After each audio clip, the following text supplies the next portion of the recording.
যারা মাফিয়া সিস্টেমকে টিকিয়ে রাখতে চায়, চাঁদাবাজিকে টিকিয়ে রাখতে চায়, তাদেরকে আর জনগণ মেনে নেবে না বলে মন্তব্য করেছেন জাতীয় নাগরিক পার্টির আহ্বায়ক নাহিদ ইসলাম। শনিবার সাতক্ষীরায় এক পথসভায় যোগ দিয়ে চাঁদাবাজদের বিরুদ্ধে রুখে দাঁড়ানোর আহ্বান জানিয়েছেন তিনি। এ নিয়েই আমাদের কথার আজকের আয়োজন। আপনাদের সঙ্গে আছি আমি ওয়ালিউল সাকিব। সাধারণ মানুষের মতামত জানার আগে চলুন দেখে আসি একটি প্রতিবেদন।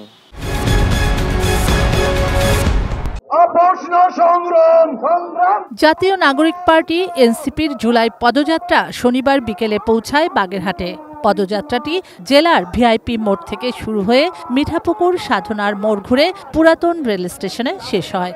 সেখানে সমাবেশে দলটির আহ্বায়ক নাহিদ ইসলাম বলেন, শুধু দল বদলালে হবে না, পুরনো ব্যবস্থাও বদলাতে হবে। যারা পুরনো বন্দোবস্তকে টিকিয়ে রাখছে, পুরনো চাঁদাবাজির সংস্কৃতি, মাফিয়ার রাজনীতিকে টিকিয়ে রাখছে, আপনাদেরকে সবাইকে তার বিরুদ্ধে আবারও দাঁড় হতে হবে, আবারও কথা বলতে হবে, আবারও রাজপথে নামতে হবে।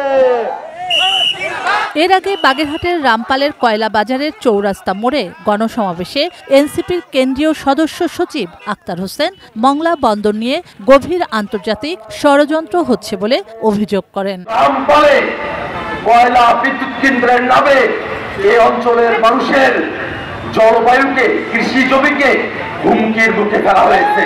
মংলা বন্দর নিয়ে আন্তর্জাতিক পর্যায়ের ষড়যন্ত্র চলছে। আমরা স্পষ্ট করে বলি, বাংলাদেশের কোন স্থাপনা নিয়ে বিদেশি কোন ষড়যন্ত্র আমরা মেনে নেব না। দুপুরে সাতক্ষীরার পাটকেলঘাটা থেকে এনসিপির মাসব্যাপী জুলাই পদযাত্রার ১২তম দিনের কর্মসূচি শুরু হয়। সেখান থেকে পদযাত্রাটি শহীদ আসিফ চত্বরে গিয়ে শেষ হয়। এরপর পথসভায় এনসিপি প্রধান নাহিদ ইসলাম বলেন, চাঁদাবাজদের রুখতে প্রয়োজনে আবার আন্দোলন করা হবে। চাঁদাবাজদেরকে ভয় পাওয়ার কোনো কারণ নাই। এই দেশের ছাত্র তরুণ জনতা ১৬ বছরের স্বৈরাচারী হাসিনাকে দিল্লিতে পাঠাতে পারছে, সেই দেশের ছাত্র তরুণ কোন সামান্য চাঁদাবাজদেরকে ভয় পাবে না। প্রিয় সংগ্রামী বন্ধুগণ, ঐক্যবদ্ধ হন, নতুন করে প্রস্তুতি নিন। ৫ আগস্টের পরে বিএনপি জাতীয় সরকার গঠনে রাজি হয়নি বলেও অভিযোগ করেন এনসিপির আহ্বায়ক। শুক্লা সরকার, ডেস্ক রিপোর্ট, এটিএন নিউজ। এতক্ষণ দেখলাম প্রতিবেদন, এবার শুনবো সাধারণ মানুষের মতামত। অবভিয়াসলি আমি চাঁদাবাজি, দখলদারি, তারও ক্ষমতার অপব্যবহার, অ্যাবিউসমেন্ট, যেটা I don't like at all. বাংলাদেশের 80-90% মানুষ এটা পছন্দ করে না। আর নাহিদ ইসলাম যেটা বলছে, অবশ্যই তার কথা আমি সমর্থন করি। চাঁদাবাজিটা যেন রোধ করা যায় এবং সবাই মিলে, এটা এককভাবে হবে না, টিমওয়ার্কের মাধ্যমে। একজন চাঁদাবাজি করতেছে, আমি দাঁড়িয়ে থাকলাম, 10 জন দাঁড়িয়ে থাকলো, তাহলে হবে না। আমাদের চেষ্টা করতে, প্রতিরোধ করতে হবে।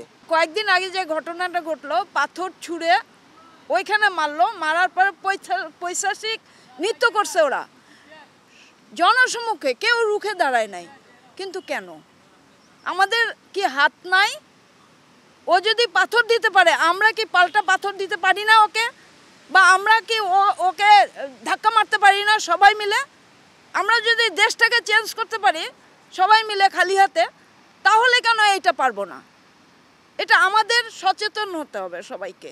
যে সরকারই আসুক এবং যে দলই আসুক, চাঁদাবাজিটা কখনোই কোনো জনগণ এটা অ্যাকসেপ্ট করে না। সো সেই দৃষ্টিকোণ থেকে যদি চিন্তা করি, এটা অবশ্যই গ্রহণীয় না। এবং যে ঘটনাটা ঘটেছে সেটা তো অবশ্যই অনাকাঙ্ক্ষিত, এটা আমরা একেবারেই মেনে নিচ্ছি না, এটা নেওয়া উচিত না, এটা করা একেবারেই উচিত হয়নি। যারা বর্তমানে প্রশাসনে আছেন তারা জিনিসটা যেন খতিয়ে দেখেন। সিন্ডিকেট এবং চাঁদাবাজ মাফিয়ার এগুলা দেশে প্রতিরোধ করার দরকার। যেমন নাহিদ ইসলাম উনি যেটা বলছেন, এটা আসলে বাস্তব দেশের নাগরিক এবং দেশের জন্য ভালোর জন্যই বলছেন। আমরা আসলে ওনাকে সাপোর্ট করা উচিত এবং দেশতন চাঁদাবাজ এবং গুম হত্যা প্রতিরোধ করা আমাদের কর্তব্য। আমাদের মতো একটা দেশে আমাদের এত প্রশাসন, আমাদের পুলিশ আছে, আমাদের র্যাব আছে, আমাদের বিভিন্ন বাহিনী আছে, তারপরে আমরা নিজেরা সমাজগতভাবে আমরা বসবাস করি।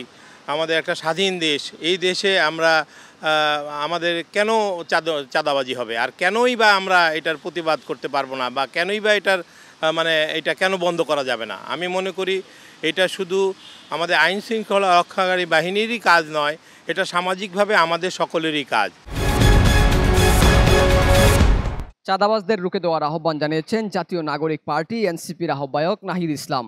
আজকের আমাদের কথা জানবো এ বিষয়ে কি বলছেন সিলেটের সাধারণ মানুষ। সঙ্গে আছি আমি কামরুল ইসলাম মাহি।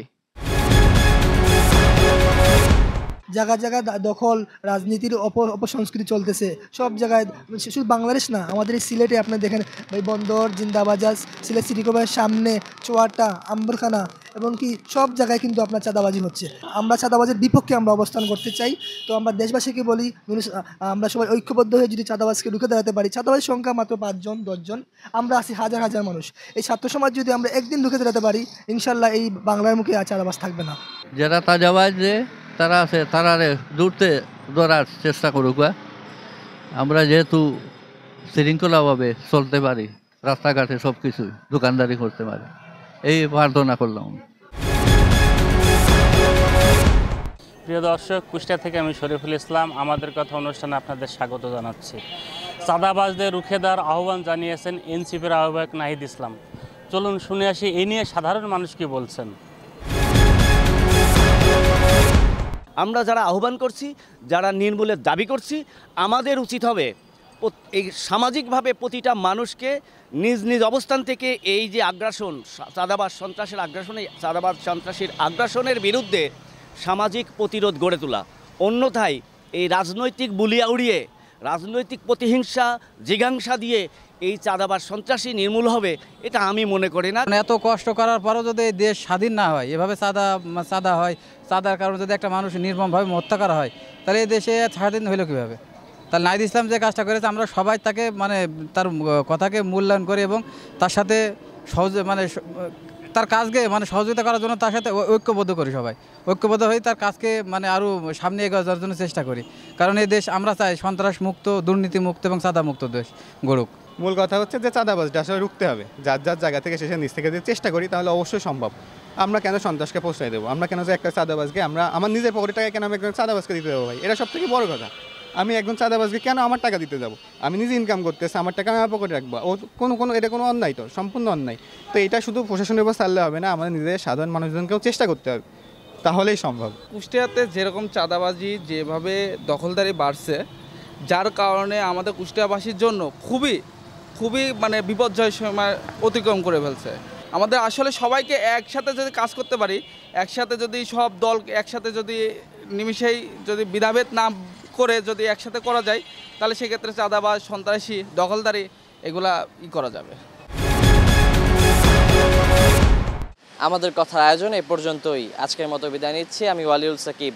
আবারও হাজির হব অন্য কোনো দিন, অন্য কোনো বিষয় নিয়ে। সে পর্যন্ত সবাই ভালো থাকুন, সুস্থ থাকুন, চোখ রাখুন এটিএন নিউজে।